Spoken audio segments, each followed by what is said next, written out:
Okay. So, how confident are you now for the coming elections? Telugudesam party ఇప్పుడు in alliance with Janasena, how is going to emerge? To what level? To what extent? Because రెండు different పార్టీలు different ఐడియాలజీలు కూడా ఉన్నాయి. Maybe ఒక common ఐడియాలజీతో మీరు కలిసి ఉంటారు, but ideologies different ఉంటాయి. And two different parties coming together for a common cause, but will have lot of issues. They will have their own strengths and weaknesses. How are you going to address that? No, first మీరు చూస్తే 2019లో తెలుగుదేశం పార్టీకి వైకాపాకి ముందు vote share difference is 10%. So contextually I need to convince 6 and 100.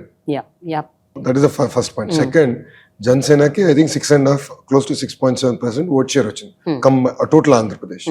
So together we are now a formidable opposition. And మా agenda ఒకటే, రాష్ట్రం. మా agenda ఒకటే, ఆంధ్ర ప్రజల గురించి. అవును, కొత్తగా పెళ్ళైనప్పుడు గొడవలు లేకుండా ఉండవు కదా. ఇప్పుడు I have been now married for 16 years, but we fight on trivial issues. That is life. That is the beauty of life. That is the journey. So పెళ్లి బిట్వీన్ ఇద్దరి మధ్యలోనే గొడవలు ఉన్నప్పుడు, చిన్న చిన్న విభేదాలు ఉన్నప్పుడు, when there is a alliance, they are bound to have hiccups. There is nothing as a perfect or గొడవలు లేని రిలేషన్షిప్ అనేది ఇంపాసిబుల్. కొడుక్కి తల్లికి చిన్న చిన్న ఇష్యూలు ఉంటాయి, భార్య భర్తల మధ్యలో గొడవలు ఉంటాయి, అక్క చెల్లెల మధ్యలో గొడవలు ఉంటాయి, అన్న తమ్ముడి మధ్యలో గొడవలు ఉంటాయి. So why are people expecting every relationship or every alliance to be perfectly smooth? Right. చిన్న చిన్న విభేదాలు ఉండొచ్చు, బట్ ఎజెండా ఒకటే. It is a meeting of minds and meeting of hearts. Agenda ఒకటి పెట్టుకో. ఓకే, అందుకే కలిసికట్టుగా పోరాడాలని నిర్ణయించుకున్నాం. బట్ సీట్స్ షేర్ మీద ఏమన్నా ఒక అండర్స్టాండింగ్ వచ్చిందా? 175 సీట్స్లో ఎన్ని చోట్ల నుంచి జనసేన పోటీ చేయబోతోంది? దాదాపు ఒక అవగాహనకు వచ్చింది, బట్ ఇంకా ఫైన్ ట్యూన్ చేయాల్సిన అవసరం ఉంది.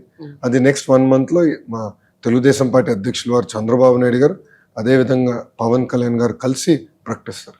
ఓకే, ఒకవేళ మీరందరూ ఊహించినట్టు గవర్నమెంట్ ఫామ్ అయితే డిప్యూటీ సీఎం పవన్ కళ్యాణ్ గారు అవుతారా? అది వాళ్ళిద్దరు నిర్ణయించుకోలేదు, బాబు గారు చంద్రబాబు నాయుడు గారు. It is the party, no? You all also will discuss and do it, కదా? That will be decided by Telugu Desam party, Chandrababu Naidu గారు, పాలిట్ బ్యూరో, అదేవిధంగా పవన్ గారు. They have to decide.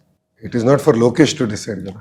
But ఎన్నో సందర్భాల్లో పవన్ కళ్యాణ్ గారు బహిరంగ సభల్లోనే ఒక మాట అంటూ వచ్చారు చాలా సందర్భాల్లో. ఏంటంటే, మీరందరు నా సభలకు వస్తున్నారయ్యా, కొన్ని వేల సంఖ్యలో లక్షల సంఖ్యల్లో వస్తున్నారు, కానీ మీరు ఓట్లు వేయట్లేదు అని అన్నారు. ఆయన చాలా సందర్భాల్లో అన్నారు, this is not converting into vote అని. తెలంగాణలో జరిగిన ఎన్నికల్లో కూడా అదే జరిగింది. Janasena party could not achieve 1 seat. So what you have to say about this? అంటే పవన్ కళ్యాణ్ అన్న మాటలు, తెలంగాణలో జరిగిన ఒక దాన్ని మీరు రెఫరెండంగా ఏమన్నా తీసుకుంటారా ఆంధ్రప్రదేశ్ ఎలక్షన్స్కి సంబంధించి?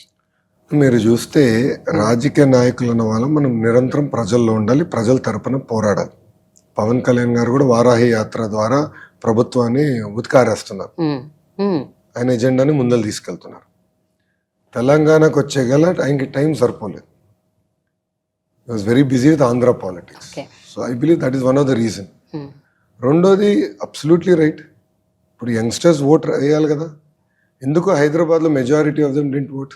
అంటే అందరం కూర్చుని కాఫీ తాగుతూ ఈ ప్రభుత్వం ఇంతే, మాకు రోడ్లు సరిగా లేవు, డ్రైన్లు సరిగా లేవు, కరెంట్ 24 గంటలు ఎవరు, కరెంట్ ఛార్జీలు పెంచేశారని అందరం కొనుక్కుతాం. కానీ వెళ్ళి ఓట్ అయిపోతే ఎట్లా? ప్రజలు కూడా ఇది సీరియస్గా తీసుకోవాలి. తీసుకొచ్చి ఏదైతే మార్పు ఆశిస్తున్నామో ఎవరు తీసుకురాగలుగుతారు, ఆ మెరుగైన పరిపాలన ఎవరు అందించగలుగుతారు, ఎవరు ఆ వ్యక్తి, ఏ ప్రభుత్వం చేయగలరు, అది ఆలోచించి ఓట్ వేయాల్సిన అవసరం వచ్చింది ఇప్పుడు. And India has one of the largest youth population. So యువత పైన కూడా బాధ్యత ఉంది. సో వాళ్ళ ఓట్ హక్కుని సరిగా వినియోగించవలసిన అవసరం కూడా ఉంది. ఇప్పుడు యూఎస్ చూడండి, the voting percentage is very low compare to India. So developed economy. So చదువుకున్న తర్వాత కంఫర్టబుల్గా సెటిల్ అయిన తర్వాత లైఫ్లో ఏలో గంట లైన్లో నుంచి దానికి మనకి ఇబ్బంది.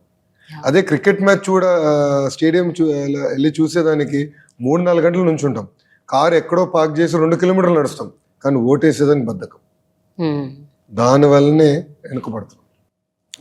1 day ఒక్క పూట 5 సంవత్సరాల్లో ఒక్క పూట ఎన్ని కష్టాలైనా, గంట కాదు గంటన్నరైనా పర్వాలేదు, లైన్లో నుంచుని ఎస్ నేను ఏదైతే అనుకుంటున్నానో, ఏ ఆశ, way do I see my state, ఏ పార్టీ అది చేయగలదు, అది నెరవేర్చగలదు, ఆ పార్టీకి ఓటు వేసేదానికి I will stand extra 1 hour, it is okay అని మనం అనుకోవాలి, భావించాలి.